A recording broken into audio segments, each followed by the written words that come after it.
And we're live. So welcome back, folks, to another pre-interview around some of our great speakers that are going to be doing their great presentations on the Membership Success Summit at the end of this month. There is a link to this great event in the supporting notes of this video, and it's totally free for the first 2 days. You can watch all the great presentations totally free, and we've got some amazing speakers, and one of them is Kylie Lang, and I've got her with me, and you're doing a great presentation about generate leads on Autopilot with high converting quiz. Sounds a fascinating subject. We're going to have a little bit of a chat about some of the key points of this great presentation, but first, Kylie, can you give us an outline of your background, what you're doing at the present moment, and why this particular subject you thought it would really be a great presentation for our audience at the end of this month? Yeah, sure, no problem. So as Jonathan said, I'm Kylie Lang. I currently live in France, and before anybody asks, I don't actually speak French. I wish I did, but I don't. But Bonjour, I do enjoy the future.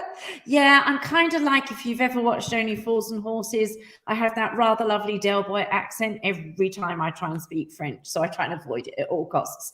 But I've been in business now for 25 years. I started with a digital course company, and that was at the time when there really wasn't such a thing as a digital course company. So I was right at that very, very beginning levels of when there was, I think at the time there was about 2 platforms. So Thinkific didn't exist, neither did Teachable, neither did Kajabi. None of these great platforms we have today existed. So it was a very big learning curve for me. And I was originally, believe it or not, a wedding and event planner. And I decided I didn't want to do that anymore because I'd had a daughter and she was beginning to notice when I was out till the wee hours of the morning. So I decided to teach what I knew, which at that time, like I say, was quite an unusual thing to be doing. There was certainly nobody doing it online within our industry. So me being me, decided to go for it. I decided to sell the course before I'd written it. Just to make sure that there were actually people that wanted to do it. And it was a great way of making me actually complete the project because I sold, I think about 15 places it was. So as they were finishing one unit, I was finishing the next one. So there's nothing like having people right behind you to motivate you to keep going. So that's sort of where I started off. And the Wedding Academy is still going at the moment. So it's not like it's not in existence anymore. It is. I just don't really work in it anymore. I have a great team who run it for me. So that's where I started from. But I discovered quizzes about 6.5 years ago through the Wedding Academy because we were looking for a new lead magnet. We'd always done really, really well because we were in quite a niche area. We were top of our game. We were top of Google. We didn't really have to do much promotion, in all honesty, because we'd worked very hard in having a big presence. People in the industry knew us. But things started to change around 2016. And it was actually by chance that I thought, you know what, it'd be a great idea for my audience to have a quiz to see if they have what it takes to become a wedding planner. And it was that simple. That was how I first came across quizzes. And so it really was more luck than judgment. But as I realized that the quiz was bringing in leads like you wouldn't believe, I kind of realized I was onto something. And I've always been hugely into the marketing side of the business. In fact, as the company grew and expanded, we've now got 15 people working with us. I stepped out of the day-to-day roles of running the actual course side of things and focused purely on the marketing side of things. And it was from there that we really developed a format for high converting quizzes. And funnily enough, the quiz that we've got at the moment for the Wedding Academy is the same quiz we've had now for about 4 years. We really don't do anything with it at all, but it generates between something along the lines of 150 to 250 leads a week without us doing very much at all. So I realized this was a great way to go. And at the time, there was very, very few people doing quiz funnels. Lots of people doing sales funnels, but nobody doing quiz funnels. So I decided that I would niche down and look at just creating quiz funnels. I'm a good writer. I do a lot of copywriting, and I really understand the strategy behind putting together the quiz funnel. So now I do done-for-you quizzes for coaches, course creators, and service providers, people that want to have a quiz who either don't have the time, don't have the tech knowledge, or the inclination, or don't like copywriting, or all of the above, and would rather farm it out to somebody like me. And so I've worked with so many different fun people, from artists, opera singers, money mindset coaches, dating coaches, interior designers, business coaches, you name it. There's just so many people that can benefit from a high converting quiz, but there is a lot of strategy behind it. And it's like anything, you have to know the goal of what you're doing before you start creating the quiz. You don't just come up with a load of questions, slap it up, and, you know, spray and pray and hope. It's a little bit more to it than that. So yeah, hopefully that explains what I do. Oh, it's fantastic, Kylie.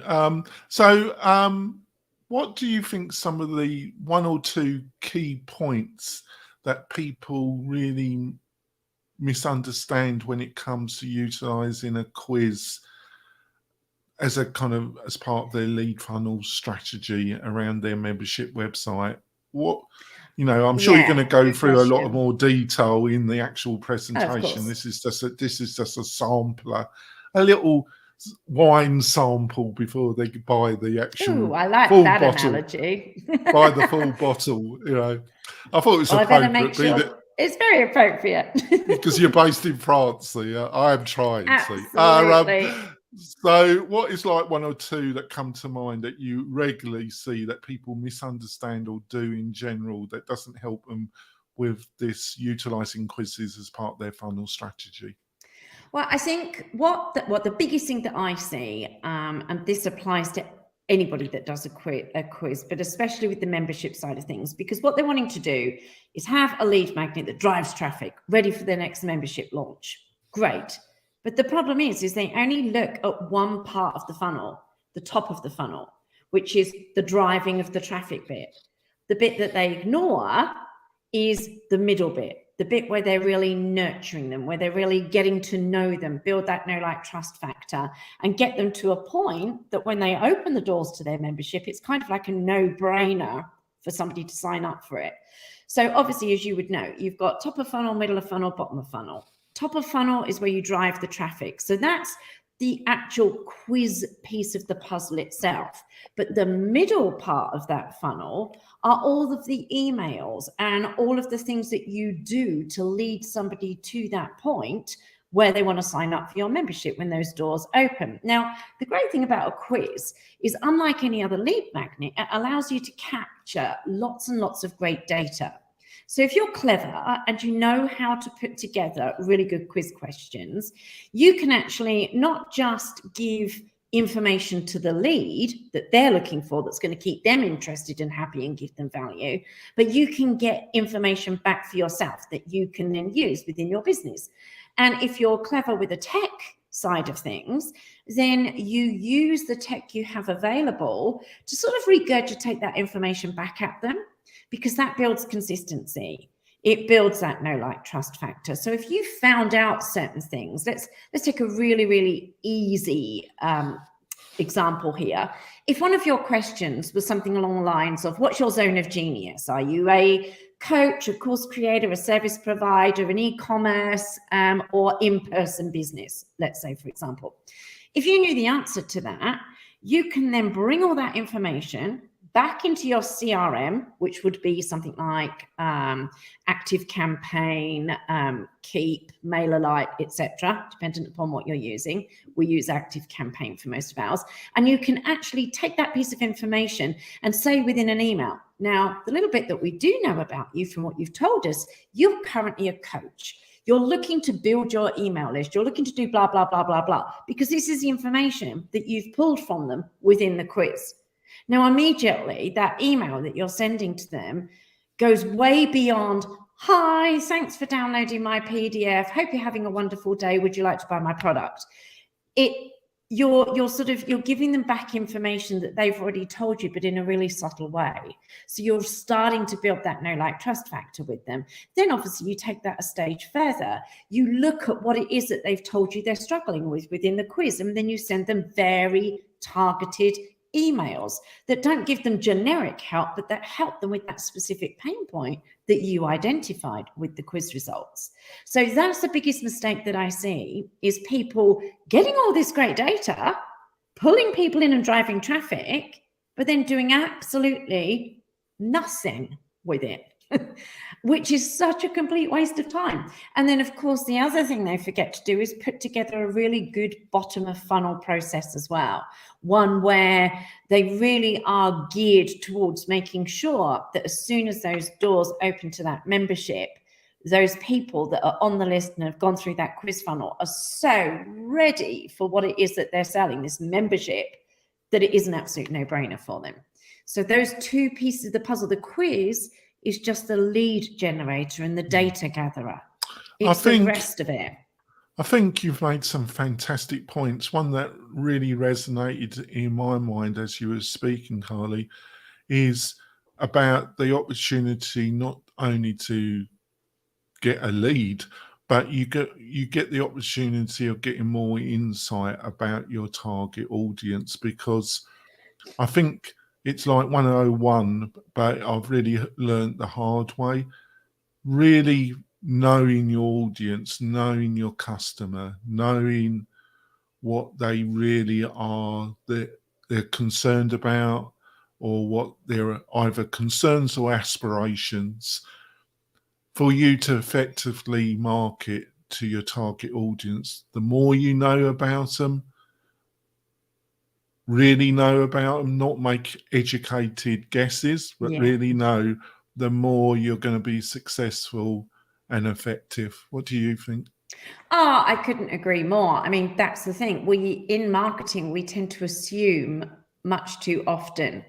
And one of the things that we do, just sort of on that sort of note, is when we're building a quiz funnel, we start with the quiz title and description, first of all, because that's the bit that's curiosity based. It's got to be clickable. It's got to be really answering a question, a burning question that you know your audience has. So what I find really interesting is when I'm creating a quiz for somebody, I'll usually come up with between 8 to 10 different variations of a quiz title with different descriptions, etc. And I ask my client to choose their favorite 3. Then I ask them to put that out into their audience. So ask the audience, because generally speaking, the one that they've picked as their favorite is never the one that the audience picks as their favorite, which tells you something. It tells you should never assume you know what your audience does. It never works. Well, so, there's a tendency, and I think we all do it for understandable reasons, and I do it bad, is that we just make, I was going to say make it more complicated than it needs. We have a we do that too. We have a tendency, if we really got to simple it as possible, because, not because the audience are idiots. It's just that the more we simplify it, the more powerful the message is. And I think anybody can make things complicated, but it really takes time, energy, and insight to really be effective communication, effective products, effective services. I totally agree. And we do have a tendency to overcomplicate things. It's just what we do as human beings, when often it's quite simple. It's like, for example, with the outcomes, we try not to give them names that don't mean anything to people, because otherwise people can't relate to them. It's let it do what it says on the tin. I'm a big believer of that, because you try to be too fancy with things. People don't get it. They don't understand. They have no idea what you're waffling on about. So you have to really, especially with the quiz title, it's got to really resonate with the audience. And this would be the same for any lead magnet, if it's whatever it is, checklist, ebook, or whatever it might be. That needs to resonate with the audience, but it also needs to be something they want. So again, don't assume, which is why we check with the audience, because sometimes the question that my clients think the audience want answered actually isn't the question at all. They want the answer to something completely different. But unless you test things, so this is the other big mistake that I see people make, is assuming, exactly as you brought up there, assuming they know better than their audience. And we all do this because we're so close to our product. And we think we believe that our audience knows more than what they actually do. And often they don't. They're at the very beginning levels of whatever it is that they're doing. So they don't want it overcomplicated. They want it in language they understand. They don't want terminology that are buzzwords. They want something that really they can relate to and understand. So the biggest mistake people can make with a quiz funnel is not testing that title. Because if it doesn't resonate, it doesn't matter how great the quiz is, people aren't going to complete it. They're not going to give you their name and email address at the end of it. They're not going to go through that wonderful nurture campaign that you've created, and they're not going to buy your product or service, which obviously is the most important thing. I think you've given some great insights. It's going to be a great summit. I'm going to be watching your own presentation personally. I've learned a few things. Like I say, it's on the 29th or 30th. You can watch it totally free.